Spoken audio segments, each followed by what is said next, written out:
What's up, YouTube? You ready for a studio tour? Well, I've been thinking since, the new year hit and everyone was doing their new studio tours and stuff, I was like, man, I should do one of those. That'd be really great for my channel. Well, now it's the middle of March and I've yet to do a studio tour. Mostly because I'm like, I want it to look clean and nice and be really cool looking like everyone else's studio so people don't think I'm a weird slob and don't take care of my stuff. But having a full-time job, being a full-time dad because I like to put my family first before anything else I do, and, being a full-time husband, plus everything else that I have going on and sharing space with my wife and my dog's living in here, my studio rarely looks clean. It's very cluttered all the time. Because generally if I'm going to be using something, I set up the day before because most of my time is pretty compact with family life and I get maybe 2 or 3 hours a day to work on things that are not family or work related. So let's get into this studio tour, shall we?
Okay, first things first, we got my vocal keys, my vocal bass. Now I have a vocal beats as well, but my daughter tends to play with that a lot, and that's out in the living room somewhere.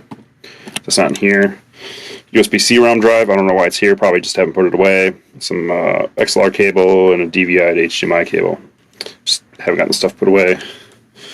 A lamp, a light that I use for lighting when I'm doing certain things. Back there is a Roland SH201, which I never use. It's a friend of mine, and he's hard to get a hold of these days, so just hangs out there. And that is, in front of it is a HP DL380, a really expensive server that I have for some reason.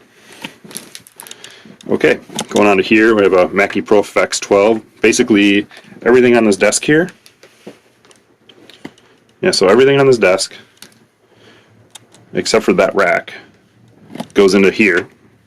And then there goes all the way down to the compressor down there at the bottom. So down here I have my, whoa, zoom in, come on, focus. Down here I have a TC Electronics T2 and Alter Ego. They are really good, although the T2 tends to have a little too much flanger in the reverb for my taste. And then a Zoom MS100BT. It's a cool multi-effects pedal, although I'm not a fan of all the sounds, but most of them are okay. I have my Waldorf Strifat that I love, probably one of my favorite synths of all time.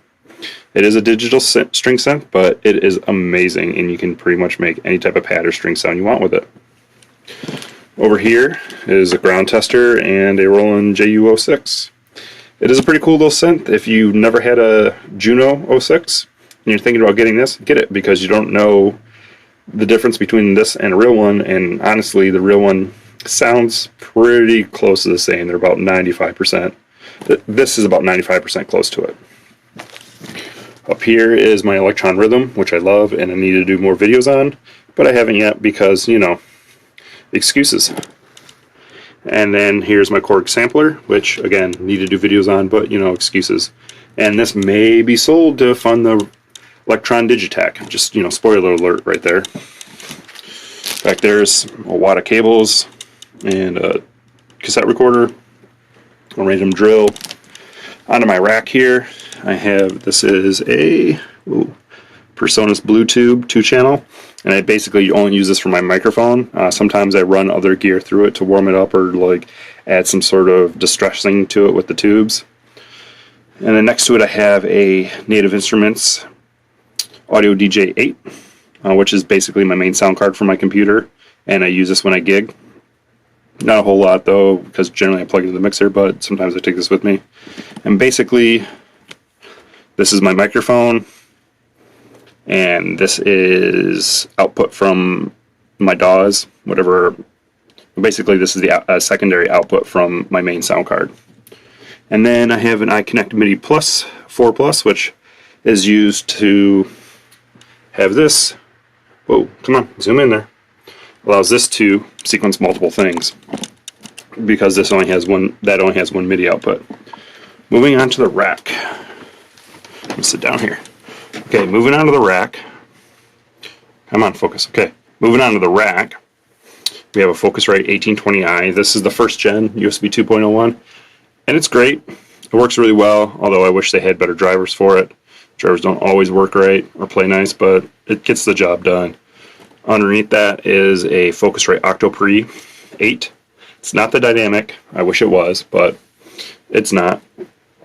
So basically I can't run audio from my DAW out to it. I can just do direct outputs and get the preamping from this. And then underneath that is the Art Pro VLA 2. This is a 2-channel optical compressor with a tube amplifier. Now, the way they market it is that it's a tube compressor. Yes, it compresses, and yes, it has tubes, but it does not use the tubes to actually do the compressing. Okay, underneath that, we have a BBE Max Comp. Basically, it's another compressor with the BBE Sonic Maximizer built into it, which I use a lot of times for percussion and drums, or I don't use it at all. It just depends on if I want to route out to it or not. It's got a weird, like, headroom on it, so sometimes it's hard to, like, gain stage and whatnot, so sometimes I don't feel like messing with that, so I don't do it. Underneath that, I have a power distribution unit and conditioner.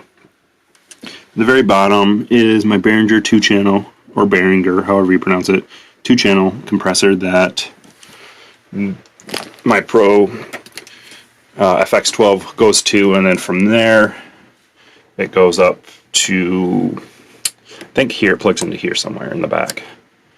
So, and then we have one of my Yamaha NS8s. If it'll focus. This camera, horrible with the focusing. There we go. And a studio light and a hanging light, some foam, and a Venom coffee mug that is filled with USB sticks.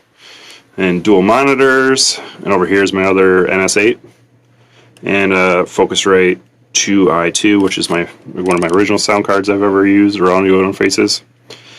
Now, you may be like, oh, those speakers aren't supposed to be on their side. Well, for me they are. I like the way they sound better on their side. You're not getting a true stereo image. I'm getting good enough. You know, I feel like with the mixes I've done since they've been sitting like this, they've been better. So that's why it's like this, because I feel like it does a better job. Alright, and then back here I have a Behringer 8-channel mixer that basically works like a Mackie Big Knob or something like that. So output from my computer, desktop computer, goes into there, and then output from my main sound card goes into there, and then that goes to these two speakers. And then down there is a Synology backup server, USB hub, Xbox One Slim, my microphone on its arm, bunch of more clutter on my desk, obviously, and yeah, it needs to be dusted. And I need a new mouse pad because that's getting kind of gross. And down here I have my computer that, you know, runs everything. So, alright, right. So that was my 2017 studio tour. Sorry it took so long, but I finally was like, screw it, I'm just going to do it. People can see how cluttered I am, and you know, let me know in the comments on how much I did everything wrong and how I have everything hooked up wrong. That's cool. Give me a thumbs up if you liked the video. Give me a thumbs down if you didn't like the video. hit that subscribe button if you haven't already. If you've already hit subscribe, hit that bell, and that way you get notified every time I upload a video, and I'm pretty sure you'll see it in your recommended more than you would if you didn't have that bell check. So with that said, I've been G, and I will see you in 2018 for another studio tour. Peace.